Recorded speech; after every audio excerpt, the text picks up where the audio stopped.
Good morning. I've been watching our attendance build as you all have been logging in, and I believe now is the right moment to kick off this event. It is my distinct pleasure to welcome you to the 2021 annual luncheon presented by the Bureau of Governmental Research. I'm Ludovico Fioli, immediate past chair of the BGR Board of Directors. This is BGR's 24th annual luncheon. Yes, it is a very different event this year.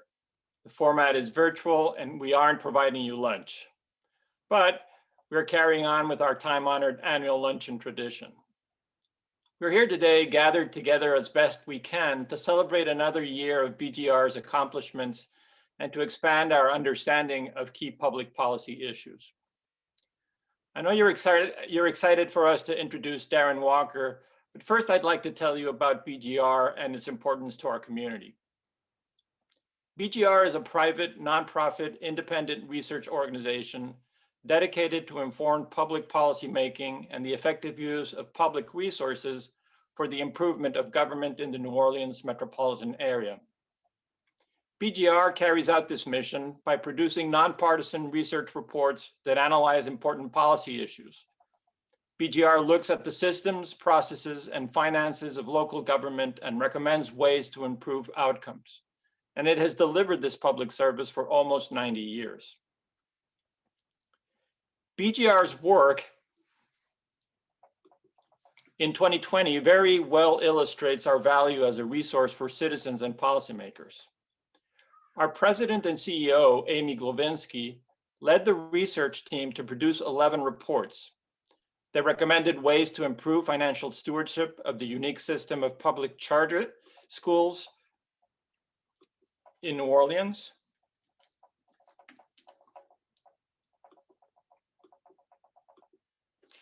call for reevaluation of an $800 million public investment in a convention hotel, and highlighted the importance of accountability for the revenue sought through several tax propositions. They also urged reform of property tax assessment practices and highlighted ways to improve the search for the next Inspector General in New Orleans. In addition to these reports, BGR's research team monitored more than 70 public entities to stay abreast of policy developments and inform our research agenda. And we reached out to our readers nearly every weekday with our daily dispatch newsletter, which packages and delivers local policy news. In light of the pandemic, BGR transitioned to an online format for its breakfast briefing series, sponsored by Iberia Bank First Horizon. We hosted 4 of these events, and they afforded citizens access to key local policymakers. BGR also honored outstanding public employees and individual citizens who have improved government in the New Orleans area.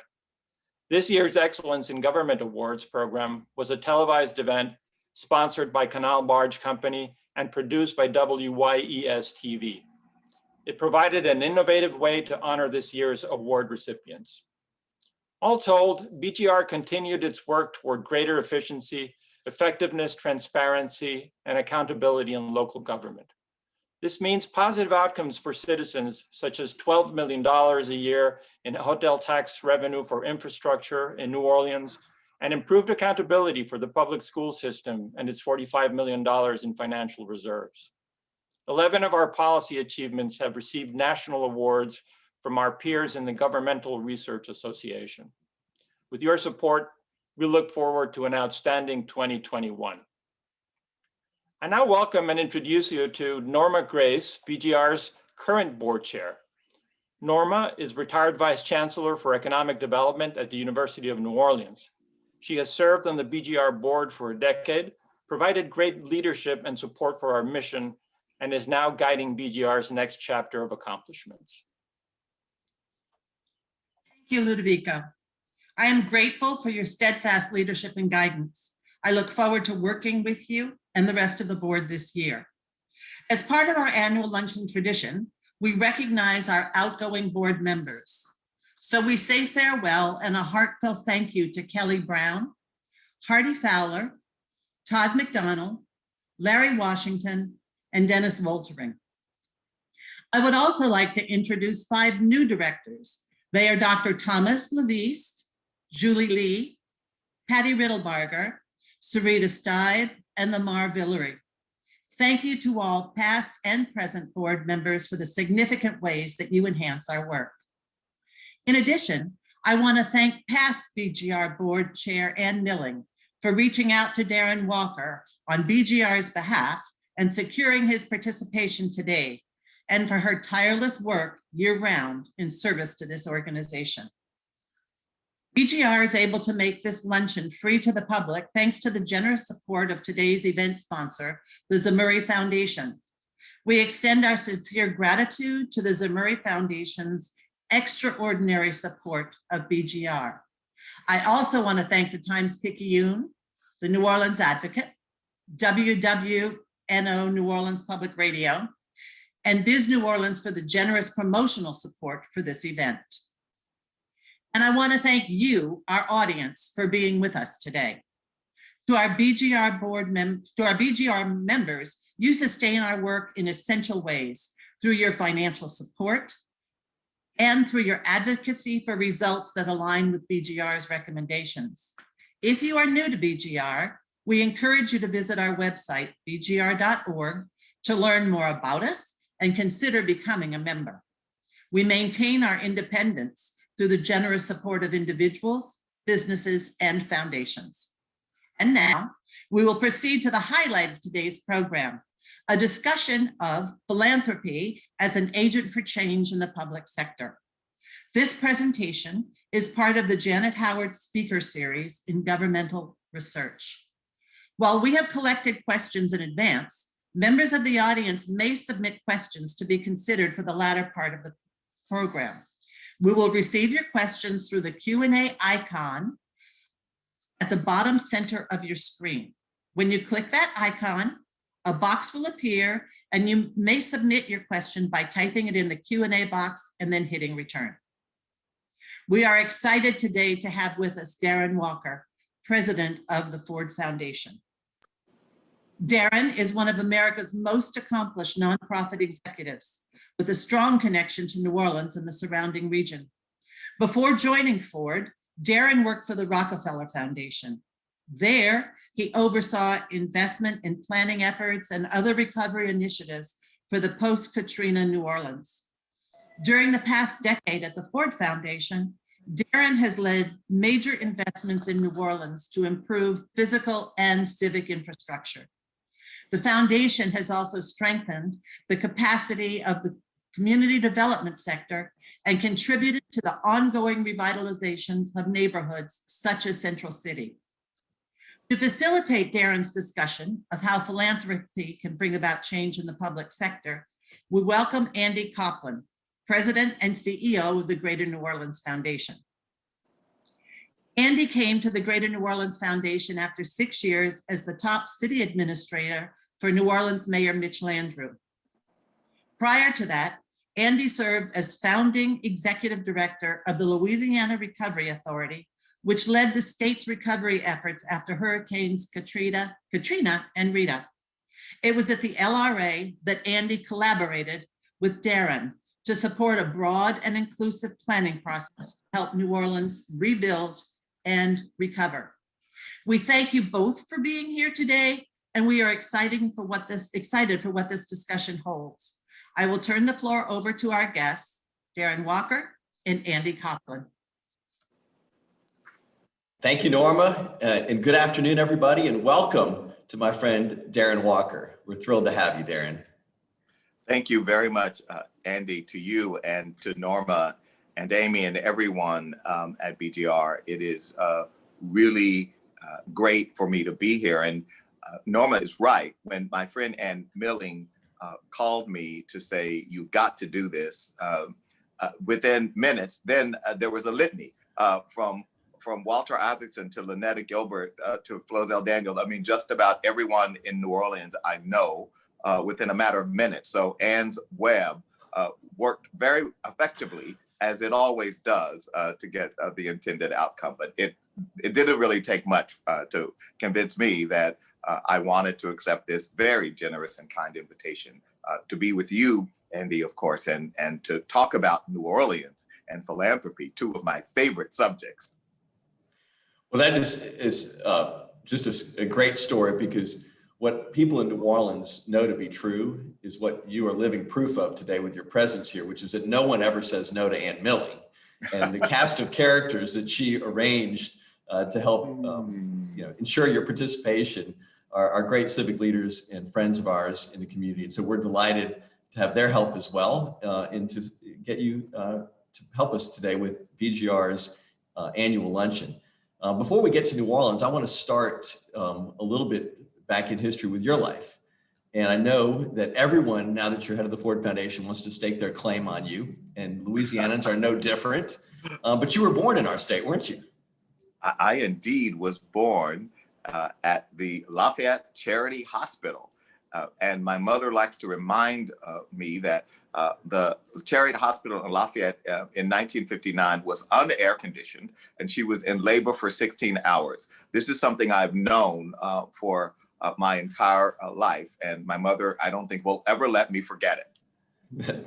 That's great. Well, we're thrilled to have you as a Louisianan, although I know that she moved you and your sister to Texas shortly after your birth. That was to seek greater opportunity than she thought was available for you in our state? Yes, I mean, the reality was my mother was from Rayne and Crawley and Opelousas and these various small towns. She really felt the pull of East Texas, where my Texas side of the family lived. And I was lucky to move with her to a little town called Ames, Texas, which is in East Texas. The county is called Liberty, and which I always found irony in, because the county and the county seat is Liberty, Texas, but Blacks couldn't live in Liberty, Texas. So we lived in Ames, which was just up the road, Highway 90. And that was where I, as a young boy, lived until I was in the 3rd grade, and we moved. But it was a very formative time for me. And I am reminded often how lucky I was, because in that small town, we lived in a little shotgun house. And in 1965, a woman approached this dirt road where we lived, and she told my mother about a new government program that President Johnson was instituting that summer, and it was called Head Start. And I was lucky enough to be enrolled in the first class of Head Start in 1965. And it was for me a seminal intervention, and has, I think, helped to catalyze my interest in reading and learning. And so I'm very lucky, and I'm a big advocate for Head Start.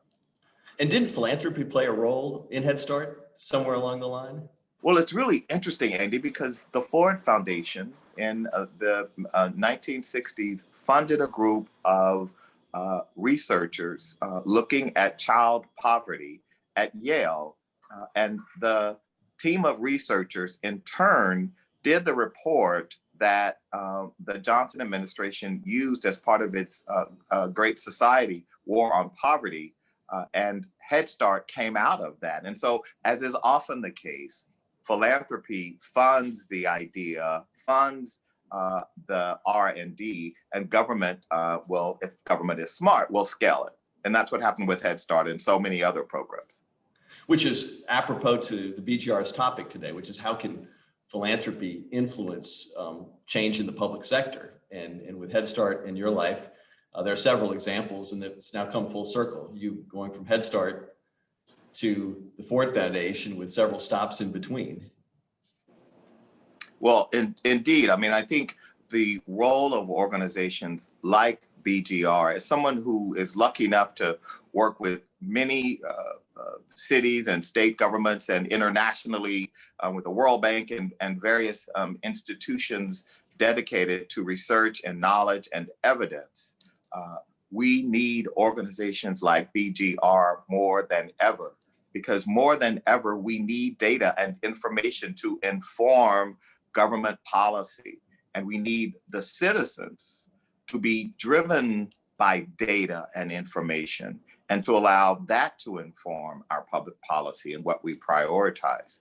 And so one of the reasons the Ford Foundation has supported BGR is because in many parts of the country where we are supporting efforts to reduce inequality, we believe that institutions like BGR, whether it be Brookings and in Washington or similar institutions across the country in state capitals, we believe these institutions are critical to the health and well-being of our democracy.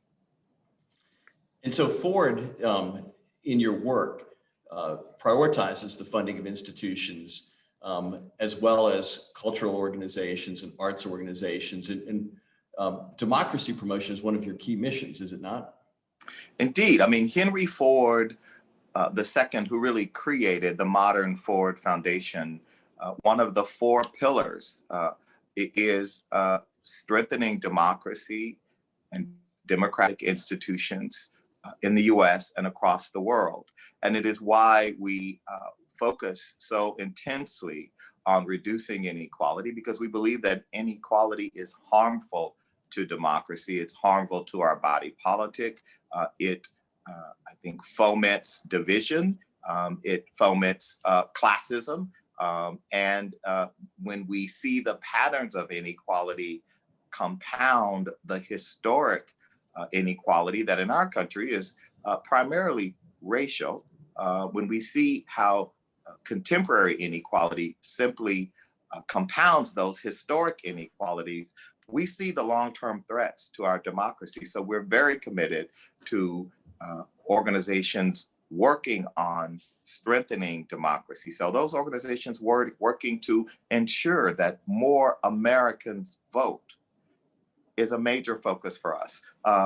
Supporting those organizations to ensure that there is a fair census count so that our cities actually have the allocation of resources that reflect their real populations. Support for organizations in the courts, in the streets, developing policy and research. But for us, institutions are at the center of our work. I say we do three things. We fund the three I's: ideas, institutions, and individuals. And over our generations, the foundation has done this. And we do it in part because while lots of people get excited about the shiny new objects, and we want philanthropy and new donors to support these new ideas, we, while supporting new ideas, want to also support the institutions that can ensure those ideas are sustained. And so we often find ourselves funding organizations, some of them for decades. I mean, I was just on the phone with Cheryl and Eiffel at the Legal Defense Fund. We funded the Legal Defense Fund for over 60 years. One of the reasons we fund the Legal Defense Fund and all of the legal rights organizations is because in a democracy, progress is always contested.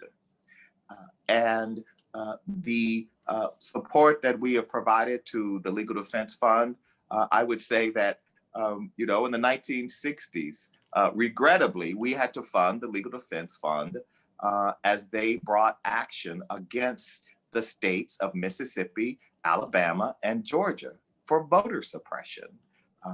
This is well documented, and that was a reality. Great progress was made, but guess what? A year ago, we made a round of grants to the Legal Defense Fund to sue a number of states for voter suppression, for putting up barriers to access to voting.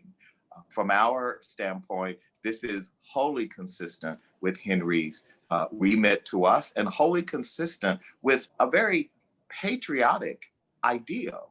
And that idea is that every American should vote.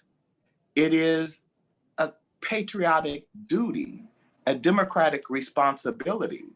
Why would anyone not wish to have an America where every citizen votes? We will be a stronger, healthier democracy when that happens. And so that is one important pillar of our work. Mm-hmm. And I think when we look back to our first engagement here in New Orleans, we had a planning process after Katrina that kind of faltered on lack of participation.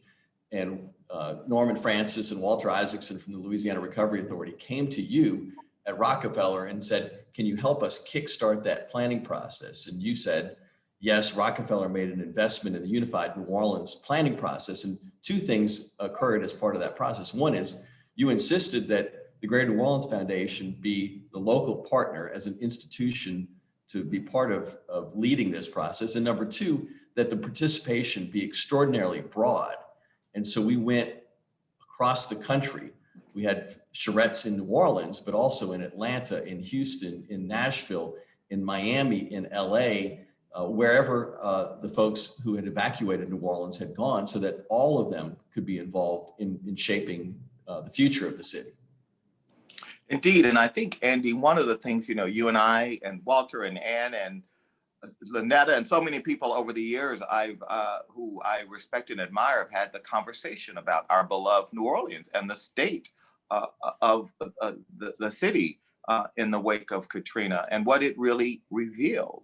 And I think as someone who was a native of the region and the state, I understood the dynamics, because the dynamic there was that New Orleans was a racially divided city in terms of capacity. It did not have the kind of vibrant, robust, diverse group of civic organizations.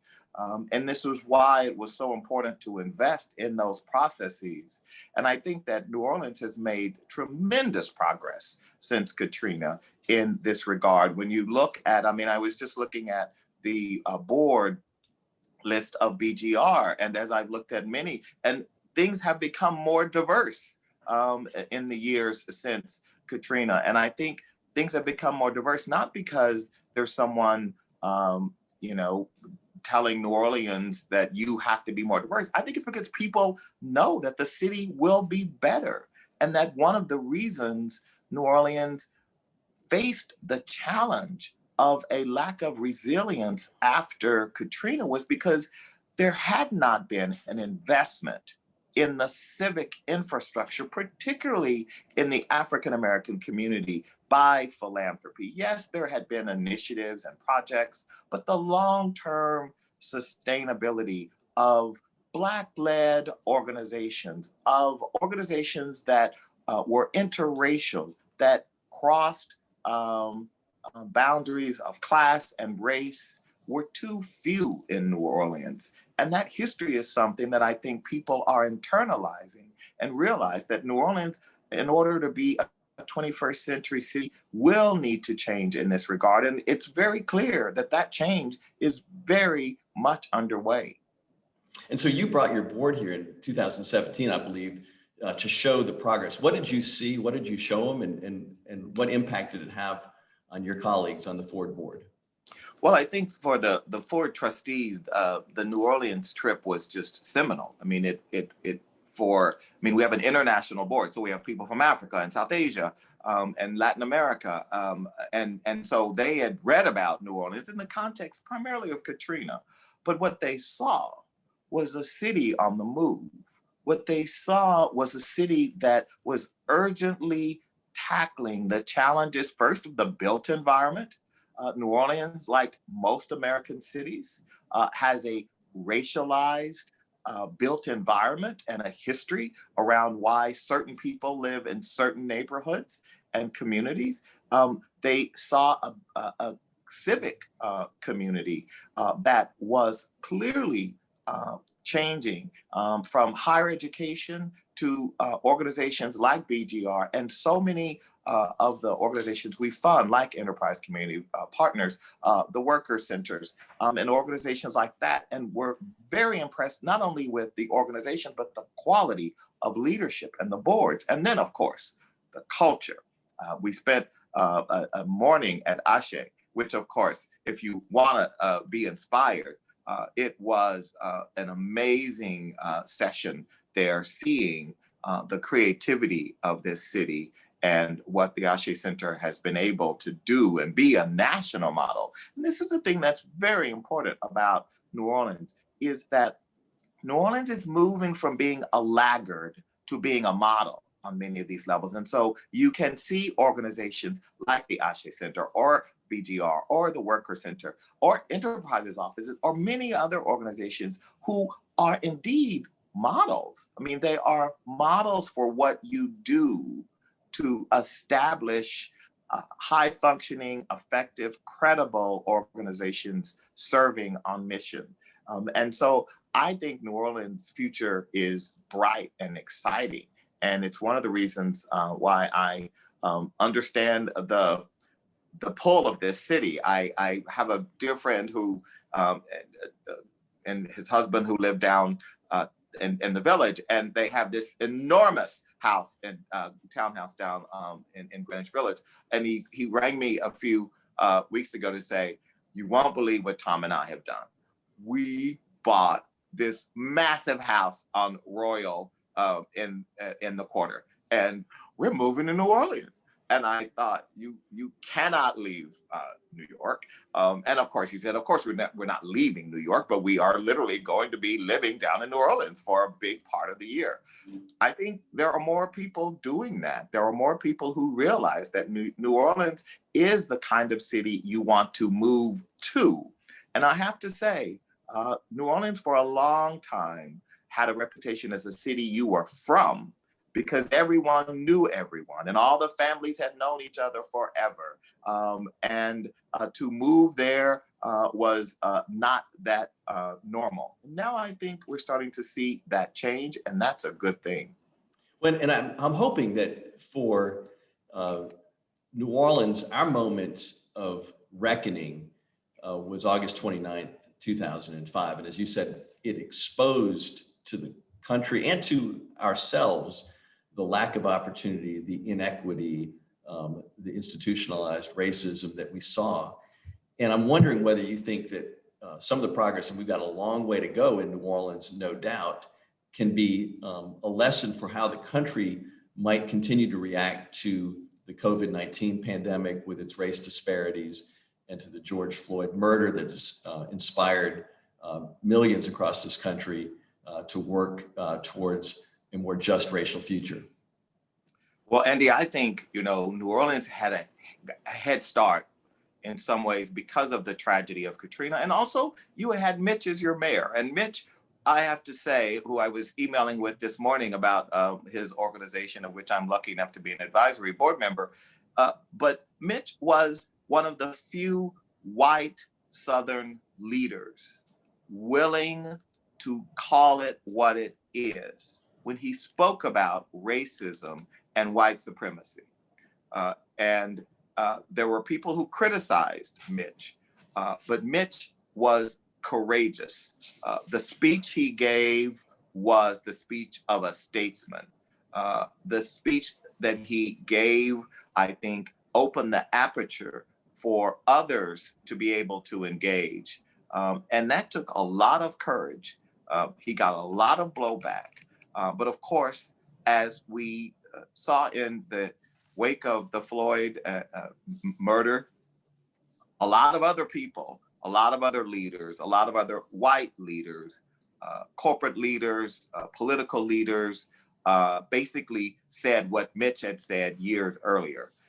And so I think New Orleans, under his leadership, was also able to begin to come to that reckoning before the regrettable murders of 2020 in America.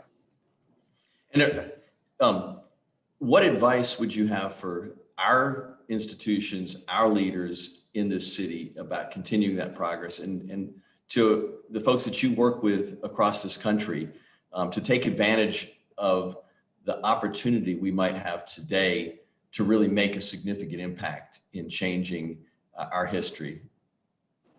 Well, first, I think it's important to understand that we have history and we shouldn't run from our history. I think that there are things about our history that we deeply regret, and we have to own that. I am often confronted by people who say, oh my goodness, Henry Ford was a terrible anti-Semite and a racist. How can you, why isn't his name gone? I mean, all of the things that now, this is all true. Henry Ford was a terrible anti-Semite and a racist, but at the same time, Henry Ford left a foundation with a mission to do good in the world. And while it's probably true, he would be surprised that a Black gay man is the president of the Ford Foundation.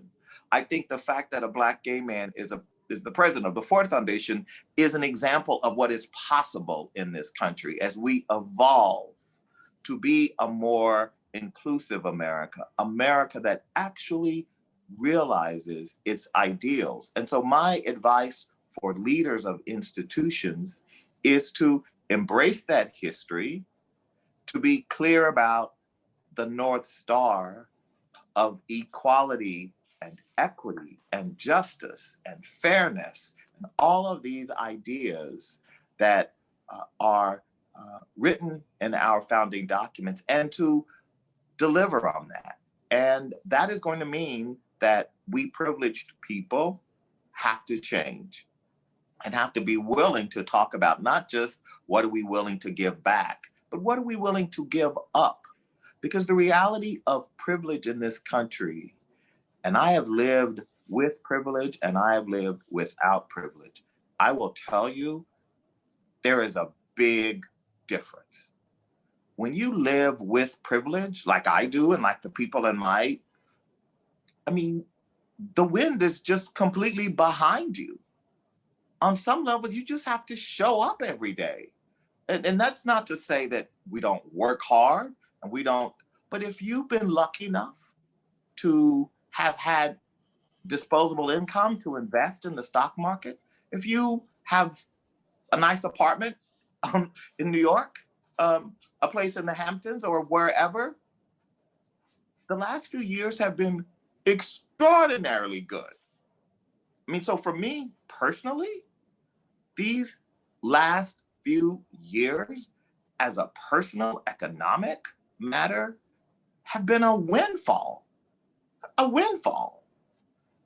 But it's not fair. That's what I also know, that it is not fair. And so my responsibility as an American committed to our ideas of fairness, opportunity, is to acknowledge that I probably have more opportunity than I need and more fairness than I need when others have less opportunity and less fairness. So how do we talk about the word we don't like talking about, we capitalists, redistribute? How do we make sure that we have systems, policies that promote fairness, that do not promote the compounding effect of advantage, which I just described, and the compounding effect of disadvantage?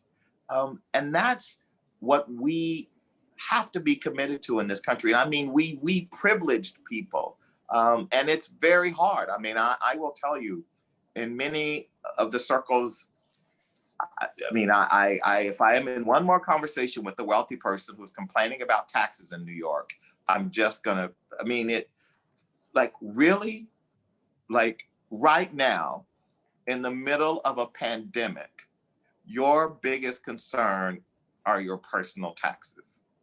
After the windfall we have all experienced, in a time when 8 million people have fallen into poverty in this country during this pandemic, the rest of us open our quarterly statements from our brokers and you just can't believe that this is the system, a system that makes debt basically free, and a stock market which then, because there's really no alternative in terms of investing, completely go off the charts.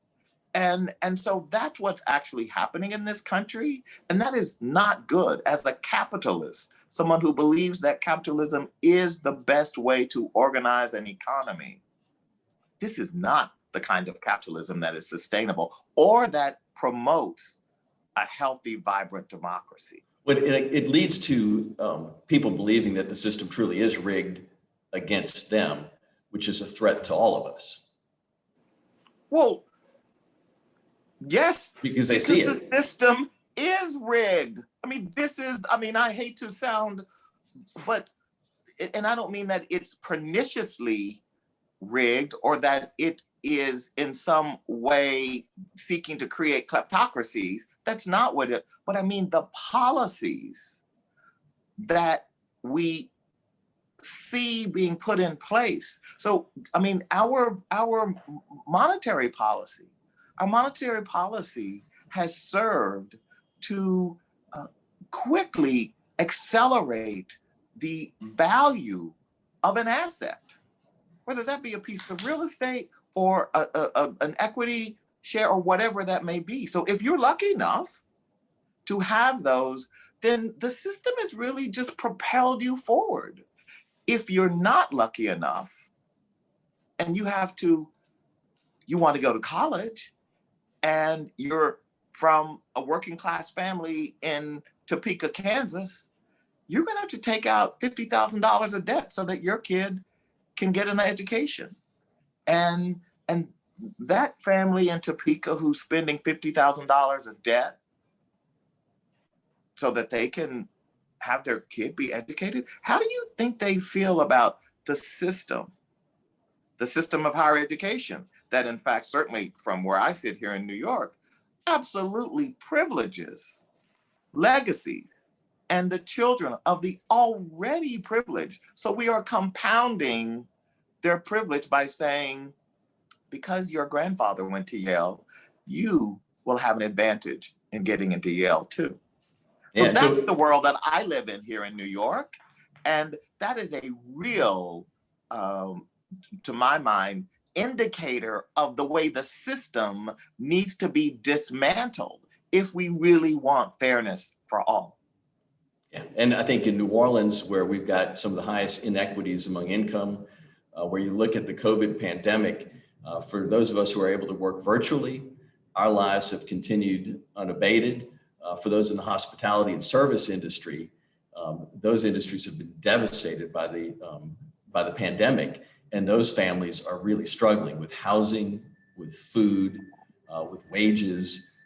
It has really been a severe impediment, and that we can see it every step of the way in our community as well. No, absolutely. And I think again, this is where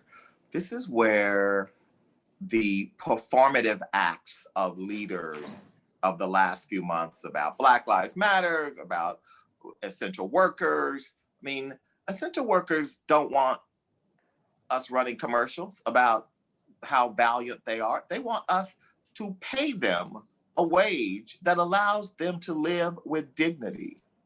And in many places, we don't do that.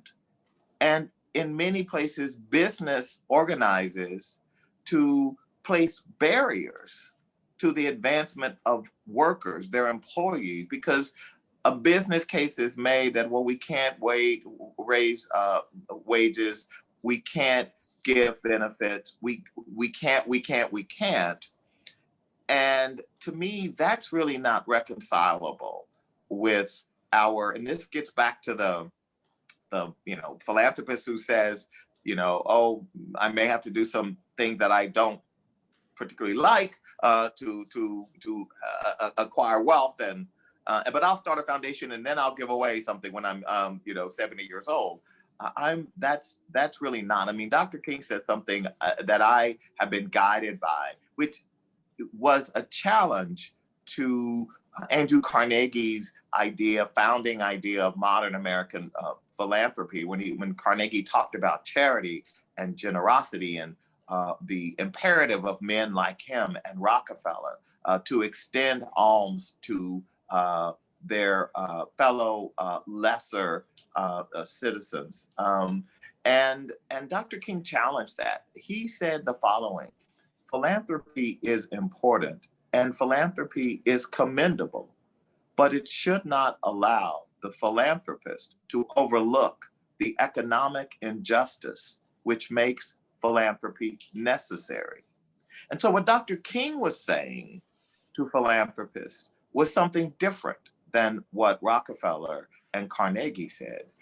He said, yes, it's about generosity and charity, but it should also be about dignity and justice. And the dignity and justice dimension of philanthropy, in Dr. King's view, was consistent with what Congressman Lewis taught us, which is you're going to have to get uncomfortable in order to make progress. And one of the things about privilege is that our privilege insulates us from getting uncomfortable. The whole purpose of privilege is to insulate ourselves. It's one of the reasons we say about our children, we want our children to have some more privilege so they don't have to go through what I had to go through. My mother, how many times have I heard my mother say that? And what that is about is sort of putting some insularity so that you're not having to deal with the hard knocks. Well, philanthropists don't deal with hard knocks. Philanthropists and wealthy people in this country are in an ecosystem where they are valorized and are told they are great and told they are special and extraordinary. What Dr. King was saying was that, yes, you may be some of those things, but you also are culpable for some of the wrongs in society. And you are also responsible for addressing some of the root causes in society, which made it possible, indeed likely, that you would be more likely to be wealthy, more likely to end up with the assets to then give back. So think about before you acquire those assets, or think about when you do acquire those assets, what are you investing in?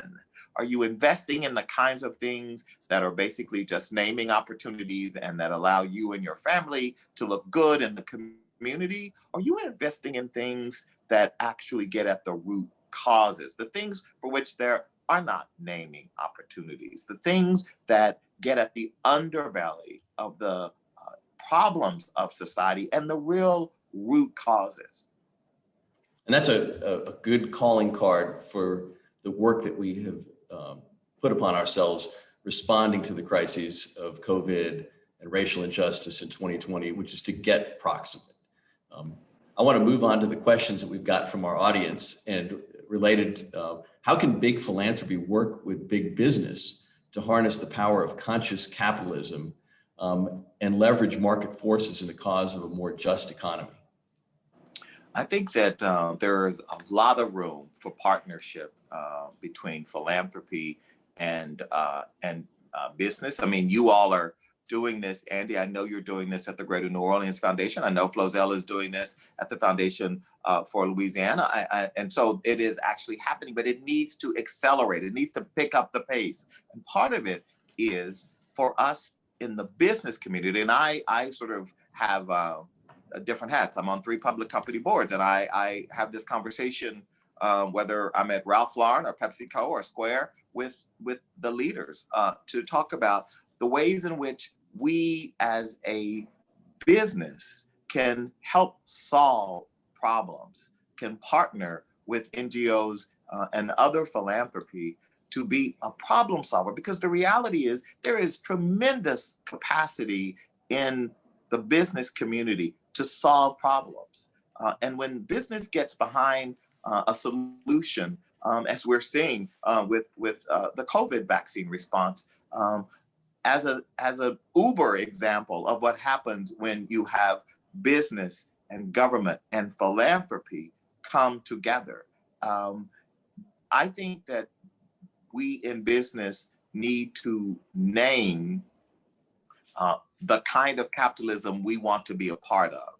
It's why, in my view, it was so important, and I wrote an essay on the 50th anniversary of Milton Friedman's publication of his famous essay in the New York Times. And they asked me to write a piece, which I was happy to do, that basically said it's time to put a nail in the coffin of this Friedman ideology, which has told us that the business, the social responsibility of business is profits.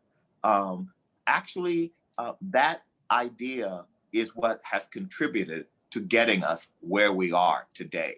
And so to get out of the ditch we're in today, having business believe that its social responsibility is simply to focus on shareholder return without considering the other stakeholders, your employees, your community where you do business, your customers, your supply chain, et cetera. All of that has to be considered. So business needs to take the lead in being clear about the kind of enterprise they want to run. So CEOs and boards have to be clear about that. And business leaders have to speak out and speak up in ways in which they haven't been willing to do in recent years, with good reason. But I don't believe that this is sustainable and that we're actually going to make progress without the business community working hand in hand with philanthropy and government. And part of the and government, in my view, Andy, is very important because we have lived during a time when it has been popular to degrade and debase the idea of government, which to me is incredibly disappointing and dispiriting, because I always believed, and I do believe to this day, that there is no more noble, higher calling than government service, than serving our country. Whether you be an elected official, an appointed official at the federal level, the city level, and yet we have allowed this idea to be degraded, and we can't have an effective democracy without a vibrant public sector. And I think that philanthropy, in some ways, knowingly or not, has contributed to this idea that, well, philanthropy can do it better than government. The private sector can do it better than government. We're not government. We are private, charitable institutions who have a mission. But first of all, we don't have the resources to be government. We don't have the resources to work at scale. The best we can do is the R&D to demonstrate the efficacy of an idea, to model a scale, develop it, to at a community level, a micro level, demonstrate the power of the idea, but only through government or private action can we see a real scaling of these solutions. And so I believe we've got to deal with the fact that we have a real tension in philanthropy, a tension between those who take a sort of a libertarian view and say, well, but you know, we philanthropists are able to develop and do what we want, and we are the way forward. And those who believe that actually we should be doing things in the service of hoping that through public action, through public engagement, or with corporations, we can move an agenda. But I worry that we have a little too much of Ayn Rand and our focus on individual freedom and individualism over our responsibility to the collective, to the public square. And that part of it, again, we elites have abandoned the public square. We have abandoned many of the places and spaces where privileged people have operated, in part because, to be totally honest, those places and spaces are messier, because that's what democracy is. It's messy. And when you've been in charge and democracy becomes messier, sometimes we elites decide we'll check out on that. And there are countries in Latin America and in Africa where I can take you, where you can see what happens when elites decide they want to check out and create a parallel universe for themselves and their other wealthy friends. Another area where a questioner submitted a comment commending the Ford Foundation for your leadership on making the lives of folks with disabilities, physical, sensory, cognitive disabilities, much more prominent in your efforts to create equity for all?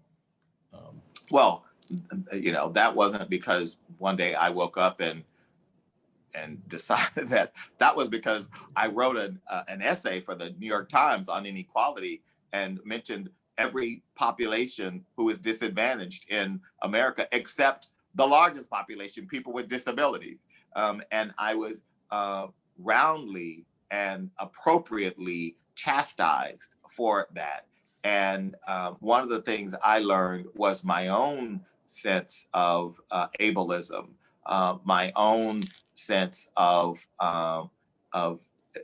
seeing this as an invisible issue when it is one of those truly intersectional issues. And it's been a revelation as I have come in philanthropy to see just how little organized philanthropy is engaged in this. There are many family foundations and high net worth family offices and just individual donors who have really propelled the disability rights movement forward. And until recently, there were only two foundations, Ford and Open Society foundations, really doing meaningful work. And one of the things that I, along with Rich Besser at Robert Wood Johnson, organized was a new entity called the President's Council on Disability in Philanthropy. And we are on a national campaign to mobilize foundations to begin to make grants in this area. And at this point, we're at 17 foundation members, and it's really been a great, I wouldn't say success just yet, but I would say that we have mobilized tens of millions of dollars of new investment in disability rights that I'm very excited and encouraged by. And I've seen it, and we've seen it in terms of cities. PolicyLink speaks often, Angela Glover Blackwell, of the advantage to all citizens when we do curb cuts and infrastructure designed to make sure that folks with lacking sight are able to effectively navigate. Those benefit families with strollers just as much as they do those who are visually impaired. I've got a question from the audience today, which is, thank you so much for talking about the issues you're raising. It seems that philanthropy in the South historically has viewed the purpose of charity, the purpose of philanthropy as charity rather than equity and policy change. Can you talk briefly about the mindset change that is required in order to do what you're advocating? You know, it's in the South. I mean, I don't want to be one of these people who's like, in the South, it's so much harder. But there is a culture in the South. And I struggle with that culture because I am someone who believes deeply in America, and the South is a critical part of who we are as a nation. And that history, both the valorized part of the history and the deeply regrettable part of the history in the South, are two things that are still very much with us. The mindset in the South, in my humble view, is one that is rooted in a racialized dichotomy, a history of marginalizing people of African descent, and a history also of elites, white elites, pitting working class and poor whites against Blacks, and how that plays out. And so philanthropists who are aiming to really move the state and the region, or just your city, forward, have to be willing to be mindful of that, right? To be cognizant of that. Because without that, you're not going to actually see material change. And that to me is the hardest part of the mindset shift, is that people aren't willing to interrogate the sort of foundational issues upon which the culture, the economy is built. And that's difficult, but people are doing it. And when I see someone like Jeff Frakes who runs his family's foundation, one of the co-founders of Microsoft, talk about his own journey as a white man, elite, Stanford, Microsoft. I mean, all of the things that to understand, not in a woe is me and beating himself up kind of a way about his privilege, but just how difficult it is for someone who didn't have the advantages that he had to be able to get on that mobility escalator like he did. We need more white people to acknowledge that reality and not engage in the fanciful, romanticized idea that we are a nation of equality. You just need to read Michael Sandel's book, to read Isabel Wilkerson's book on caste, to see the facts, the data, the evidence. And this is not to make us less lovers of America, less patriotic. In fact, I believe there's no population of people who are more believers in the American dream than Black people in America. There is no population who is believed in the dream of America more than African Americans. In fact, my favorite poet, Langston Hughes, wrote in 1934 a poem called "Let America Be America Again." And he begins the first stanza with, "Let America be America again. America never was America to me." But he ends the final stanza. He says, "But oh yes, one day America will be." And so he was voicing the belief that African Americans have had in this country over centuries, that one day this country will fulfill its obligations, its promise to all of us to be America.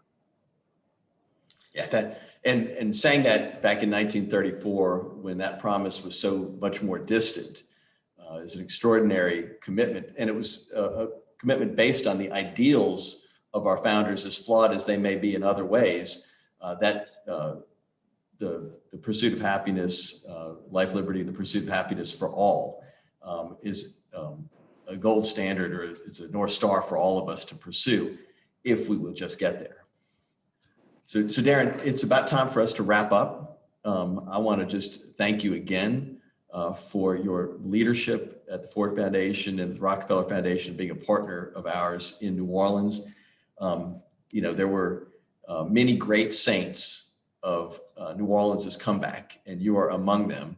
And we are so grateful for your continued commitment to us and to our success here. And we are grateful for your partnership at the Ford Foundation.